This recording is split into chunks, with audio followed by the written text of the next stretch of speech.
બનાસકાંઠા જિલ્લાના દાતા ખાતે આવેલી એબેનેઝર ખાનગી શાળામાં કથિત ધર્મ પરિવર્તનની ઘટનાને લઈ વિસ્તારમાં ભારે રોષ ફેલાયો છે। આ મામલે હિન્દુ ધર્મપ્રેમી સંગઠનો દ્વારા ઉગ્ર વિરોધ પ્રદર્શન કરવામાં આવ્યું હતું। વિરોધ દરમિયાન વિશ્વ હિન્દુ પરિષદ સહિત વિવિધ ધર્મપ્રેમી સંગઠનો અને મોટી સંખ્યામાં સ્થાનિક લોકો શાળાની સામે એકત્રિત થયા હતા।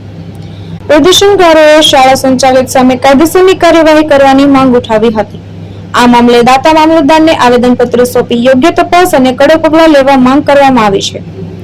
સંગઠનોએ ચેતવણી આપી હતી કે જો તંત્ર દ્વારા કાર્યવાહી કરવામાં નહીં આવે તો તેઓ આંદોલન વધુ ઉગ્ર બનાવશે। ઉલ્લેખનીય છે કે અગાઉ શાળામાં પ્રાર્થનાનો એક વિડીયો સોશિયલ મીડિયામાં વાયરલ થયો હતો, જેના બાદ ધર્મ પરિવર્તનના આરોપ ઉઠ્યા અને વિવાદ વધુ ભડક્યો।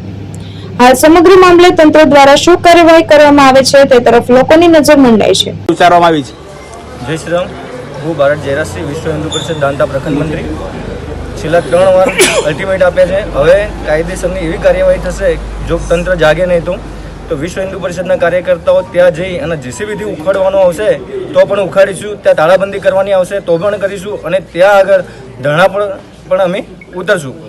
જય શ્રી રામ। માનનીય વિશ્વ હિન્દુ પરિષદના હોદ્દેદારો, આપણે આ સ્કૂલની જે ઘટના બની એ ઘટના કોઈ નવી નથી।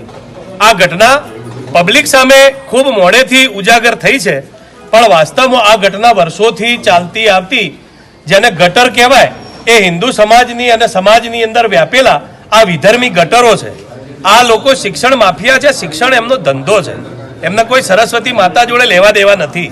તો આપણી હિન્દુત્વના નામે ચાલતી સરકાર જો આવી આ દેશદ્રોહી અને ભારતદ્રોહી સનાતન દ્રોહી પ્રવૃત્તિઓને ડામવાનો પ્રયત્ન નહીં કરે ઝડપીમાં ઝડપી, તો એના વિધ્વંસક એધાણ સમાજની અંદર વર્તી જશે।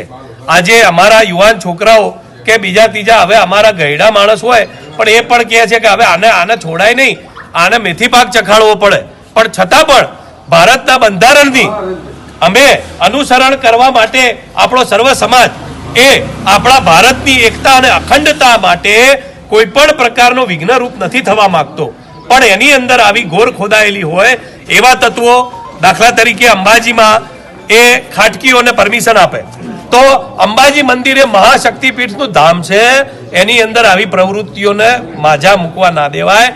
આની અંદર ભક્ત ધર્માર્થી નહીં પણ આપણા કલેક્ટર સાહેબ હોય કે મામલતદાર સાહેબ હોય કે જે તે અધિકારી વહીવટ કરતા હોય એને એટલી સામાન્ય ખબર તો પડવી જોઈએ।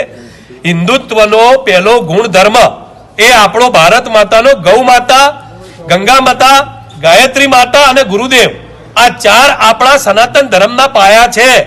જો આપણે આનું જતન નહીં કરીએ તો આપણી આવી જ આ હિન્દુ અને આ ખ્રિસ્તી કન્વર્ટ કરે છે, મુસ્લિમો તલવારના જોરે કરતા હતા, પણ આપણા ફૂટેલા હિન્દુઓના લીધે આવી સ્કૂલોને માન્યતા આપવાથી ખાલી છોકરા ભણતા નથી પણ છોકરાઓ દેશદ્રોહી બને છે।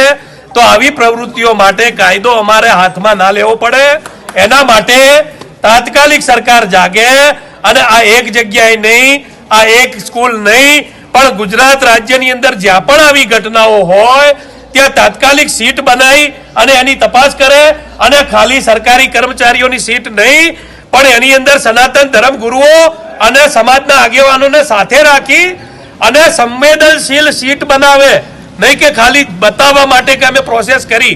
તો મહેરબાની કરીને આના રિઝલ્ટ લોકશાહી પદ્ધતિથી આવે એ અમે એની બિલકુલ એની જ આશા રાખીએ છીએ।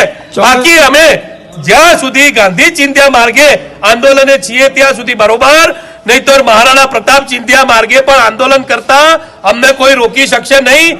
અસ્તુ, જય હિન્દ, જય ભવાની। જીતુ સોલંકી, દ્રષ્ટિકોણ ન્યૂઝ, બનાસકાંઠા।